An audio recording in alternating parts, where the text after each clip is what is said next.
Assalamu alaikum wa rahmatullahi wa barakatuh, mes chers frères et sœurs. Aujourd'hui, un sujet brûlant secoue les croyants, en particulier ici en France. Certains individus se lèvent et osent dire « Je suis le Mahdi » ou insinuent qu'ils auraient un rôle divin spécial dans la fin des temps. Et voilà que Cheikh Al-Koussi, connu pour sa clarté et sa rigueur, lance un message direct à ces prétentions. Frères et sœurs, il est temps de lever le voile sur cette confusion grandissante. Qui est réellement le Mahdi? Que devons-nous comprendre des signes? Et surtout, pourquoi ces revendications peuvent devenir un piège spirituel immense? Dans cette vidéo, je vous apporte une parole ferme mais nécessaire, éclairée par les textes authentiques et renforcée par les sages paroles de nos savants. Préparez-vous à entendre ce que beaucoup n'osent plus dire, car la vérité n'est pas un confort. C'est une lumière. Dans de nombreuses villes françaises, des vidéos circulent, des forums se remplissent, et certains individus, parfois jeunes, parfois influencés par des rêves ou des illusions, commencent à affirmer ouvertement qu'il serait le Mahdi.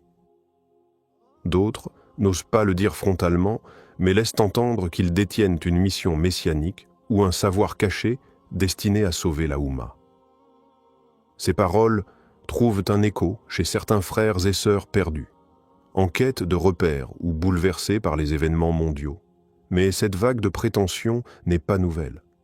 Depuis des siècles, des individus ont revendiqué ce statut, et à chaque époque, les vrais savants ont dû élever la voix pour alerter.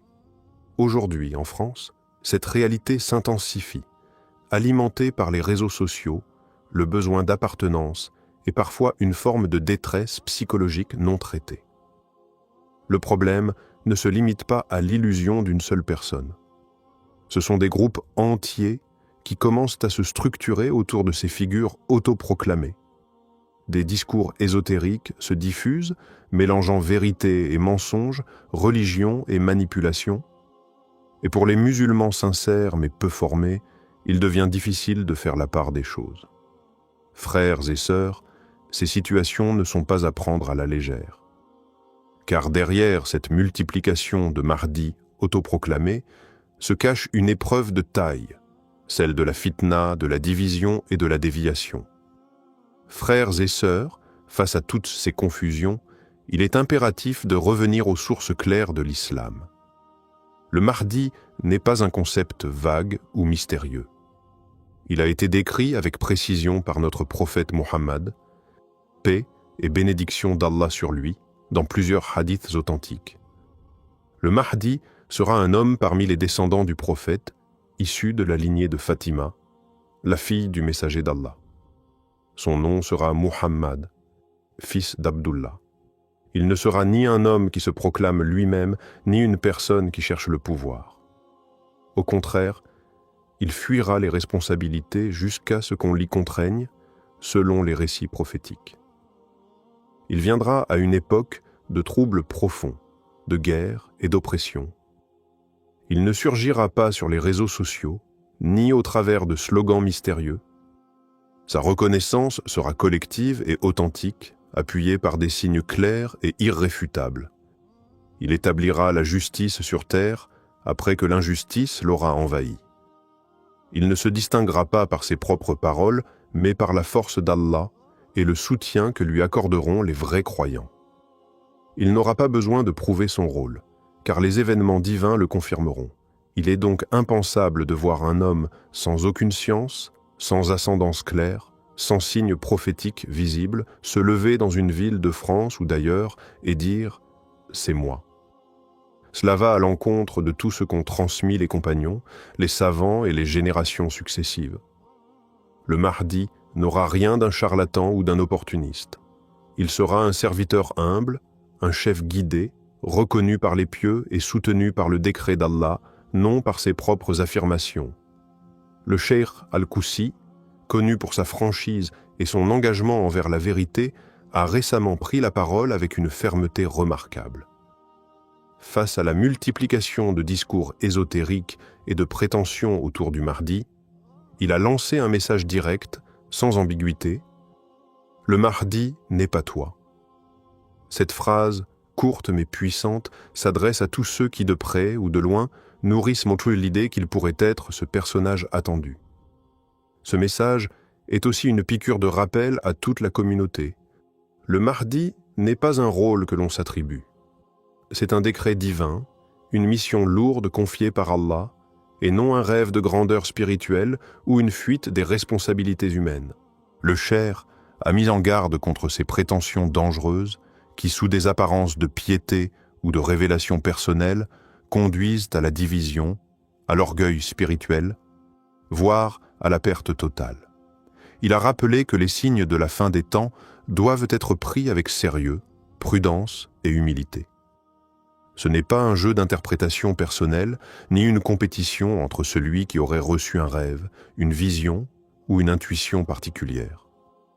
C'est un sujet grave, transmis par la prophétie, encadré par la science et réservé à l'invisible que seul Allah maîtrise. Dans ses paroles, Cheikh Al-Koussi s'adresse aussi aux jeunes musulmans de France, souvent pris entre un système oppressant et un besoin profond de sens. Il leur dit, en substance, ce n'est pas dans l'illusion d'être un sauveur que tu seras utile à ta communauté.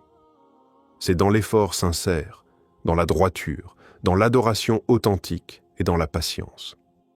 Si le Mahdi doit venir, il viendra selon le plan d'Allah et il n'aura pas besoin d'annoncer sa venue sur une vidéo ou de prouver quoi que ce soit à qui que ce soit.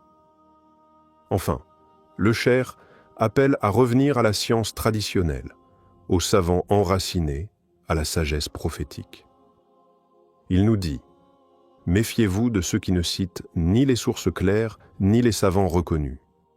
Car lorsqu'on délaisse la lumière de la science, on devient la proie de ses propres illusions. Et parfois, la pire illusion, c'est celle de se croire élu, alors qu'on n'est même pas guidé. Lorsqu'un individu prétend être le Mahdi, il ne crée pas simplement un malaise passager. Il déclenche une chaîne de conséquences spirituelles, sociales et mentales qui peuvent profondément affecter la communauté musulmane. Le premier danger est la confusion. Des frères et sœurs sincères, mais peu instruits, peuvent être trompés par des discours chargés d'émotions, des références manipulées ou des récits flous.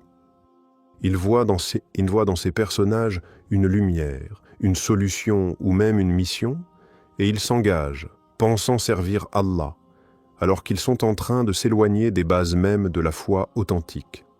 Le deuxième danger est la division. Une communauté faible en science, déjà éprouvée par les difficultés sociales et politiques, devient vulnérable à la fitna.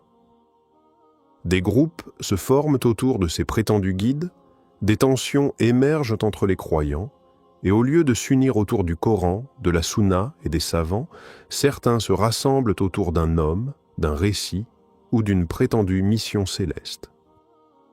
Ce schisme affaiblit la Oumma, il détourne l'énergie collective vers des luttes internes et il écarte les musulmans des vrais combats, la réforme de soi, l'éducation, la solidarité et la darwa. Le troisième danger est plus subtil mais tout aussi grave, la perte de repères. Lorsqu'on voit des gens se proclamer Mahdi et qu'aucun savant ne valide leurs propos, cela crée une perte de confiance dans la structure spirituelle de l'islam.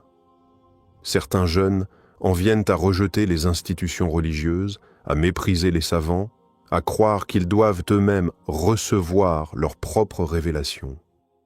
Cela mène à une forme d'anarchie spirituelle où chacun devient son propre prophète, son propre mufti, son propre sauveur. C'est exactement ce contre quoi le prophète nous a mis en garde. Des temps de confusion où le menteur sera cru et où le véridique sera accusé. Frères et sœurs, ne laissons pas les illusions d'un homme diviser ce qu'Allah a ordonné d'unir.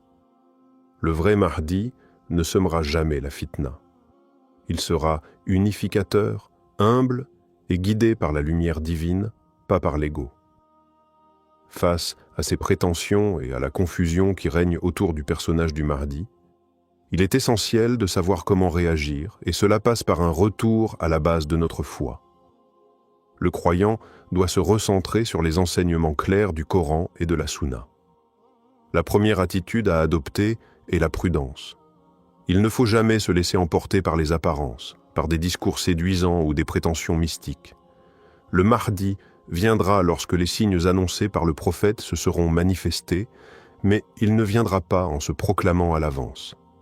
Aucune révélation personnelle, aucun rêve, aucun charlatan ne peut changer ce que le prophète a déjà décrit. La deuxième attitude est l'engagement dans la recherche de la connaissance. Chaque musulman doit se consacrer à l'étude sérieuse de la science islamique, comprendre le Coran, étudier les hadiths authentiques, apprendre les fondements de notre foi auprès des savants légitimes. Ne laissons pas l'ignorance nous guider vers des chemins erronés. Le prophète, paix et bénédiction d'Allah sur lui, a dit « L'ignorance est la plus grande ennemie de l'homme. » En renforçant notre compréhension de l'islam, nous pouvons discerner la vérité du faux et éviter de tomber dans le piège de ceux qui cherchent à nous égarer. Ensuite, il est impératif de se concentrer sur l'unité de la Oumma. Les divisions créées par ces fausses annonces ne doivent pas nous faire oublier notre véritable mission, l'adoration d'Allah, la propagation de la vérité et l'aide aux autres. Nous devons rester unis dans notre amour pour le prophète et dans notre foi en la justice divine. Le Mahdi viendra dans un moment où les musulmans auront besoin de se rassembler, pas de se diviser davantage. Il est donc crucial de bâtir une communauté forte fondée sur la science, la compréhension mutuelle et la solidarité. Enfin, soyons conscients que l'attente du Mahdi ne doit pas nous rendre passifs. Si certains se concentrent sur des fausses proclamations, le croyant averti ne doit pas se détourner de l'action. Nous devons continuer à œuvrer pour la justice, lutter contre l'injustice, renforcer notre foi et préparer nos cœurs à la venue de ce jour béni. Car même si le Mahdi doit apparaître, il nous appartient de préparer la voie pour sa venue par notre propre engagement spirituel et nos actions concrètes. Frères et sœurs, à travers tout ce que nous avons abordé aujourd'hui, il est clair que la question du Mahdi n'est pas à prendre à la légère. Comme l'a souligné Cheikh Al-Koussi, le Mahdi viendra, mais il n'est pas celui que certains prétendent être. Nous devons être vigilants face à ceux qui cherchent à semer la confusion et à tromper les musulmans en prétendant détenir la vérité sur la fin des temps. Mais il est aussi essentiel de se rappeler que la véritable préparation ne réside pas dans la spéculation ou l'illusion, mais dans une vie d'adoration sincère et de respect des enseignements authentiques de l'islam. Notre foi en Allah et notre patience sont des clés essentielles pour surmonter les épreuves qui précéderont l'apparition du Mahdi. Ces épreuves ne sont pas une raison de nous détourner de notre engagement spirituel, mais au contraire, un moyen de renforcer notre foi et notre résilience. Nous devons rester ancrés dans la vérité, chercher la science, prier avec dévotion et être prêts à accueillir la venue de notre bien-aimé Mahdi lorsque le moment sera venu selon le plan parfait d'Allah. Rappelons-nous également qu'Allah, dans sa sagesse infinie, connaît le meilleur moment pour faire apparaître le Mahdi. Ce n'est pas à nous de prédire, mais à nous de nous préparer. Préparer notre cœur, renforcer notre piété et purifier nos intentions, que nos actions quotidiennes reflètent les enseignements du prophète, que nous vivions dans la sincérité, l'humilité et la patience, et que nous ne nous laissions pas détourner par des illusions. Frères et sœurs, l'important n'est pas de chercher à savoir quand le Mahdi viendra, mais de savoir comment nous vivons en attendant ce jour. Préparons-nous en renforçant nos liens avec Allah, en étant des exemples de bonté et de justice, et en nous unissant dans la quête de la vérité. Le Mahdi sera un leader divinement guidé, mais il viendra pour unifier, non pour diviser.